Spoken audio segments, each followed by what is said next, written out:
5. Abigail. No se permitió ser víctima de las circunstancias.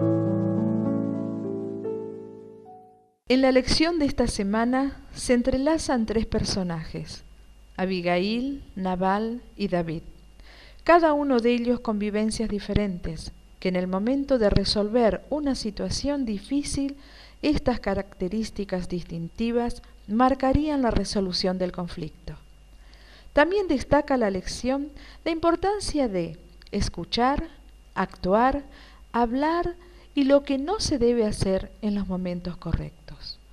La historia bíblica presenta a Abigail como una mujer especial, que debió aceptar un matrimonio de acuerdo a las costumbres de su época, un matrimonio arreglado de antemano, y es posible que no conociera a su esposo hasta el momento del casamiento. Este sería Nabal. Nabal era un hombre rico, dueño de ovejas y tierras, que vivía en Maón y pastoreaba sus rebaños alrededor de Carmel, una aldea en el borde sur del desierto de Judá. Lo caracterizaba un carácter necio, mezquino y brutal. Y también encontramos a David, y con él empieza esta historia. Cuando David, fugitivo de la ira de Saúl, llegó al territorio de Nabal, decidió con sus seguidores armados proteger a los vecinos de la zona de los bandidos que merodeaban constantemente el lugar. De hecho, estaba cuidando los intereses de Nabal también. No era fácil la vida allí, pero a pesar de las circunstancias que lo rodeaban, fue honesto y no se aprovechó de la situación quedándose con algunos animales para sí. Cuando llegó la primavera, tiempo de esquilar a las ovejas, todo el pueblo se unió en una fiesta. Unos 3.000 animales habían producido una excelente ganancia naval, motivo suficiente para celebrar, así que prepararon una gran fiesta. David creyó que ese era un buen momento para felicitarlo y solicitarle alimentos en reconocimiento a la protección brindada. Así que envió unos 10 hombres para realizar el mandado. Pero la respuesta no fue la esperada. A Nabal no le interesó las necesidades de David. Es más, no quiso escuchar. Estaba ocupado en otras cosas. Estaba totalmente fuera de sí. Trató de insignificante a David y que no merecía ayuda alguna. ¿Qué complicación tendría Nabal ahora? Una bomba de tiempo se había encendido. No quiso escuchar lo que era importante, no se detuvo a pensar, no podía hacerlo tampoco, su mente estaba en otra cosa. Encontramos aquí la primera conducta a estudiar, la de un carácter que nunca fue entregado a Dios, egoísta, insensato, sin bondad, alguien imposibilitado para reconocer la necesidad humana, incapaz de ayudar.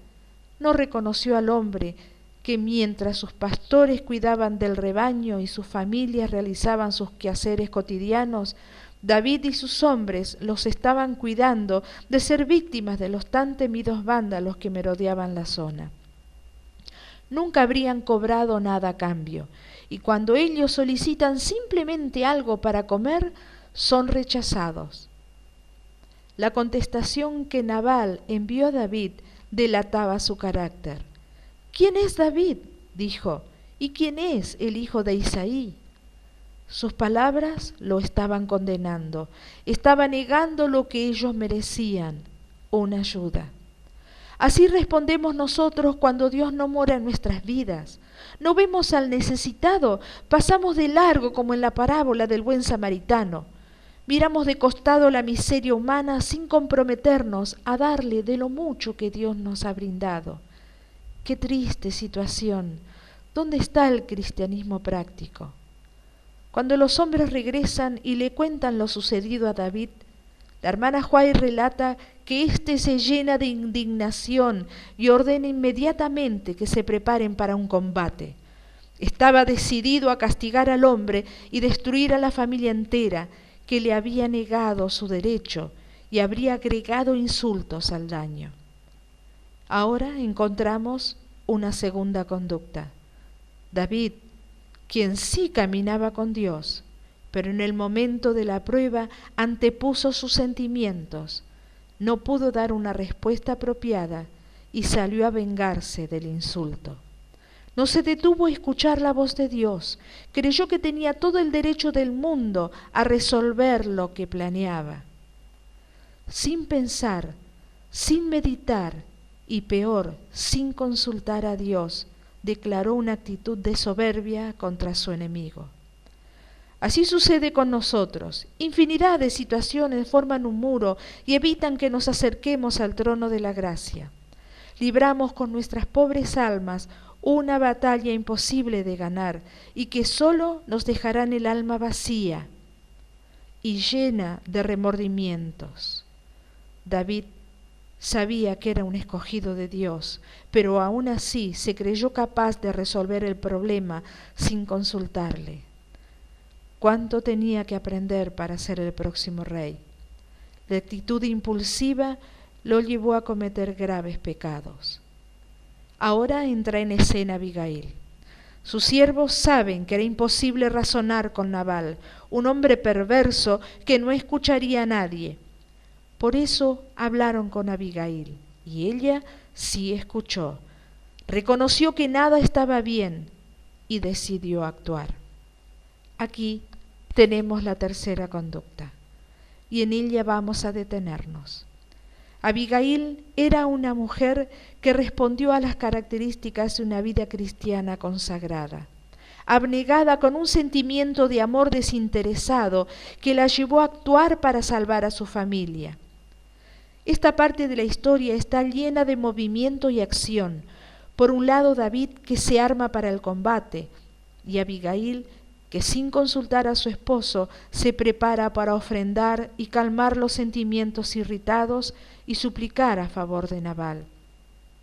David estaba dispuesto a reaccionar por la ira, pero Abigail, a pesar de estar casada con un hombre arrogante y temerario, no se permitió ser víctima de la situación, sino se dirigió con tanta reverencia como si estuviera en presencia de un rey. Diferentes espíritus motivaron sus acciones y cuán diferentes fueron sus reacciones. ¿No te sientes identificado con alguno de ellos? Claro que sí. Diariamente debemos tomar decisiones y no siempre pedimos la conducción del Señor. Actuamos en forma irreflexiva y como resultado lastimamos hasta a los que amamos. Continuando con el relato, observamos una escena con mucha tensión. Por un lado, David y sus hombres totalmente armados, llenos de venganza, y por otro, una mujer valiente, decidida, pero respetuosa y pacífica. Allí está, al frente, con su ofrenda, dispuesta a interceder, y habla como nunca se escuchó a una mujer. De sus labios sale un discurso que dirige a David y que trasciende la historia porque Dios creyó necesario que se escribieran las Sagradas Escrituras. Estas palabras, iniciadas con un Señor mío, hablan de una mujer dispuesta a arriesgar su vida para salvar a su hogar. Habló para interceder, dejó de lado cualquier interés egoísta y pidió por quien no era digno. En sus palabras no hay ostentación ni orgullo. Hay un espíritu bondadoso y de devoción por su casa. Ella explica a David que la conducta hostil de su esposo no había sido premeditada, sino simplemente el arrebato de una naturaleza desgraciada. Además, demostrando estar llena de sabiduría, se adjudica la ofensa y pide ser perdonada. Ella, que nada tenía que ver con esta situación de afrenta, ruega para que David deje de pelear las batallas de los hombres y pelee las batallas del Señor. David es honrado con las palabras de Abigail. Esta piedad manifiesta era como la fragancia de una flor. El Espíritu de Dios moraba en su alma y provocaba que su misión estuviera sazonada de gracia, bondad y paz. Este discurso muestra que la sabiduría puede encontrarse en cualquier situación de la vida si nos hemos entregado a Dios. La sabiduría no es una teoría, sino una práctica de vivir y de reaccionar con la gente que nos rodea. La hermana Huay escribe que al instante David reconoce su gran error y tiembla al pensar en lo que hubiera resultado si continuaba con su propósito temerario. Ojalá hubiera muchas personas como Abigail, que suavizan los sentimientos irritados y sofocan los impulsos duros y dañinos, y evitaran grandes males por medio de las palabras impregnadas de una sabiduría serena y bien dirigida.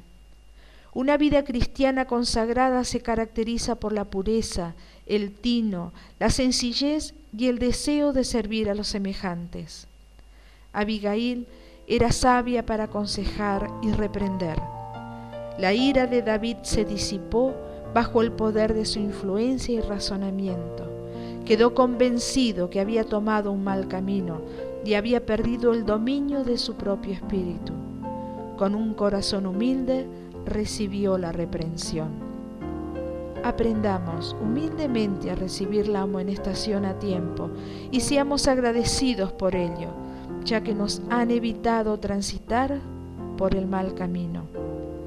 Dios los bendiga y seamos todos bienaventurados por ser pacificadores y así ser llamados hijos de Dios.